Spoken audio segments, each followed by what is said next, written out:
Good morning. I hope you guys are having a mentally healthy day or either preparing to have one. I just wanted to make a quick video on some helpful tips for managing anxiety disorder. Anxiety is definitely associated with our fear of the unknown. Naturally, we like to be in control of everything that we have going on within our lives. We've learned over this past year that has become completely impossible, especially with COVID. So we had trips planned that we had to reschedule or either were canceled outside of our control for our safety and for the safety of everyone else in the world. We've had to adjust to this new schedule of homeschooling, working from home, going into the grocery stores, wearing masks, using hand sanitizer, wearing gloves. So it's just been a very lot that we've been experiencing over the past, 4 months now, just out of fear of catching COVID, not knowing what it would do to our bodies, not knowing the long lasting effects that it may have on us. In addition to our health precautions, we have also been trying to pay a little bit more attention to our spending habits because a lot of people have been losing their jobs. Of course, we've been getting some assistance from the government with stimulus, but it's not knowing what to do with the money. Most important thing right now is just to save and not spend excessively because we don't know what's going to happen again over the next 6 months. So just some tips that you can use for managing anxiety. Just know that you can't control everything that's going on right now within your lives or within our community. So taking time to step back, taking a deep breath, kind of trying to prioritize your day. I'm really big on setting small goals, whether they're daily or whether they're weekly, and trying to accomplish those goals within that time frame, not beating yourself up if you're unable to do that as well. Also, some other things is if you are involved, if you're having a full-blown panic attack, we like to focus more on distraction techniques as opposed to coping skills.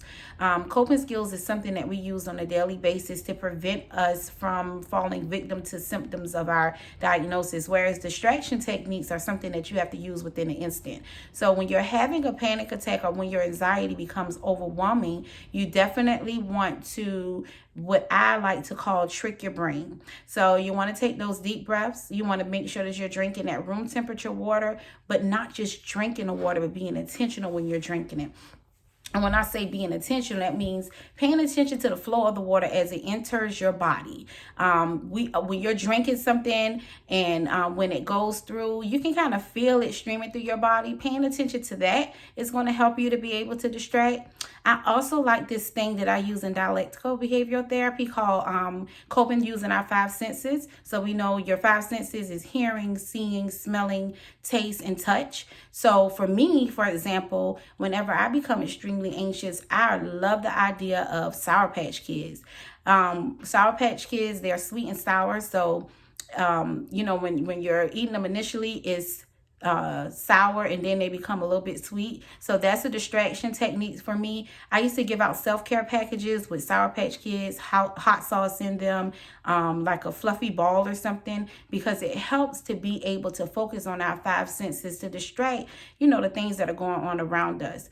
Journaling, making sure you know your triggers and your warning signs and having those coping skills and those distraction techniques.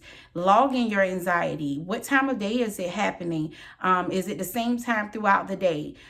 Is there anything that's triggering it throughout your day? What coping skills have worked in the past? What distraction techniques have worked in the past?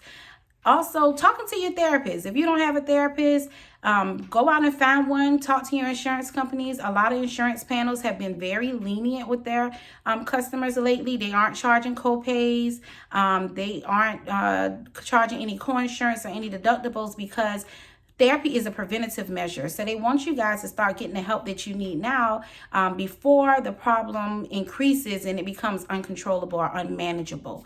So just a few tips for you guys to be able to use. I'm going to try to make more videos focused on things that are more diagnosis specific and what I've been hearing or seeing more so on Facebook or even within my own personal clientele. So I hope this helps.